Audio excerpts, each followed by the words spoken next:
মুনসির ইবনে আম্মার রাহমাতুল্লাহ আলাইহি বলেন, ও যুবক খবরদার, জৈবন যেন তোমাকে ধোকায় ফেলাইতে না পারে। যুবক, জৈবন বারবার আমাকে ধোকা দেয়, আগামীকাল আগামীকাল আগামীকাল।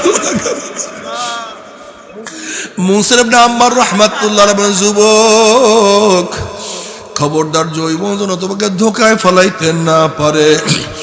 ও যুবক, তুমি কি দেখো নাই কত যুবককে জৈবন ধোকায় ফালাইয়া বিনা নামাজের লাথি দিয়া কবরে ফালাইয়া দিছে?